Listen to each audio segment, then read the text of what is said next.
कुठला यज्ञ करायचा? पुत्र कामेष्टी यज्ञ करा. असं मांडवामध्ये पूजा मांडलेलं आहे. पूजा चालू झालेलं आहे. पूजा कुणी करत आहे? वशिष्ठ ऋषी. वशिष्ठ ऋषी हे सद्गुरू श्रीरामाचे पण सद्गुरूच होते. मग दशरथ राजाने काय केलेलं आहे? पुत्र कामेष्टी यज्ञ चालू केला. पुत्र कामेष्टी यज्ञ संपला. ज्या वेळेला प्रसाद देतो ना आपण, पूजेचा प्रसाद देतो ना, मग ऋषीने काय केलं? वशिष्ठ ऋषीने दशरथ राजांना दिला प्रसाद. दशरथ राजाने ग्रहण केला. मग दिला पिंड म्हणतो आपण त्याला, प्रसाद किंवा पिंड म्हणू आपण. मग दुसरं पिंड दिलं कौशल्य मातेला दिलं. कौशल्य मातेनं काय केलं?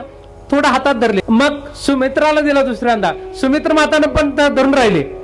मग तिसऱ्यांदा कोणाला दिला? कैकेयीला दिला.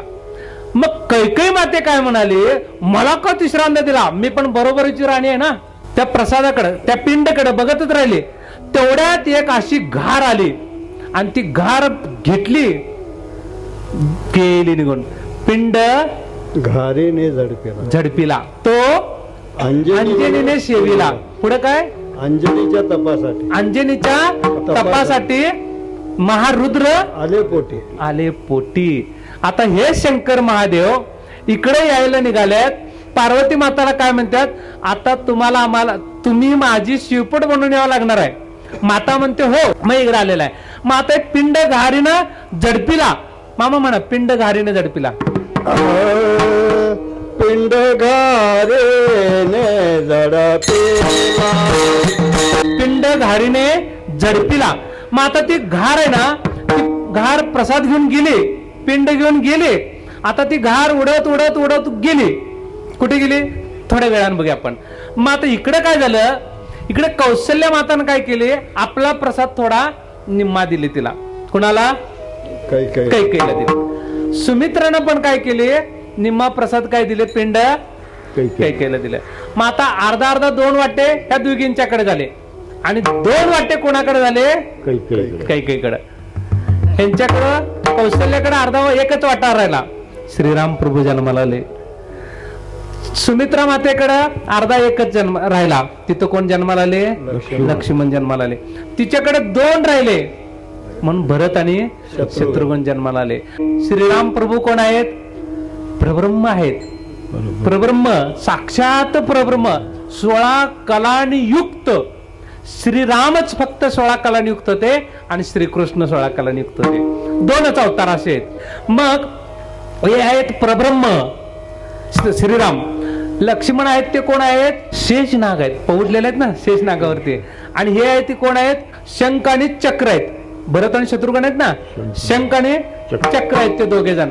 मग आता तो पिंड घारीने घेऊन गेला होता है ना. मग आता ती घार उडत उडत उडत उडत कुठं आली माहितीये काय?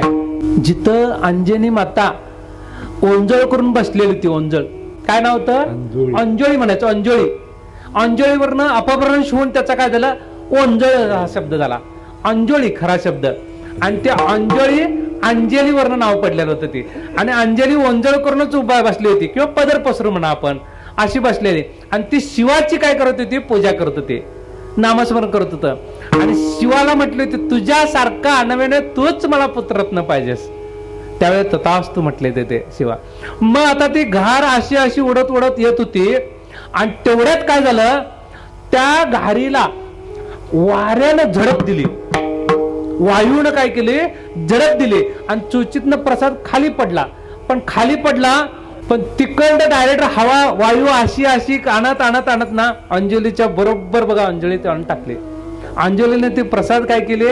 लगेच ग्रहण केले. तर कोणी दिला प्रसाद? वशिष्ठ ऋषीने. कोणी दिलाय? वशिष्ठ ऋषीने. वशिष्ठ ऋषी म्हणजे कोण? श्री सद्गुरू. सद्गुरूंनी प्रसाद दिलेला आहे. तसं मी घार म्हणा थोडक्यात, मी घेऊन आलोय तिकडून पंढरपुरातून है ना. घारीकडे बघायचं नाही, घार कुठली टाकली का आणि कावळा टाकला का काय बघायचं नाही. मला प्रसाद मिळाला ना लगेच ग्रहण करायचं. आणि तिथंच जन्माला आला तो हनुमंतराया जन्माला आलेला आहे म्हणून त्याला वायुपुत्र म्हणतात. अंजलीचा नवरा कोण? म्हणजे अंजलीचा नवरा कोण? केशरीलाल. पण वायुपुत्र का म्हणतात? म्हणजे पवनपुत्र का म्हणतात? तर असं वारा इकडे आणलेला आहे म्हणून त्याला पवनपुत्र म्हणतात.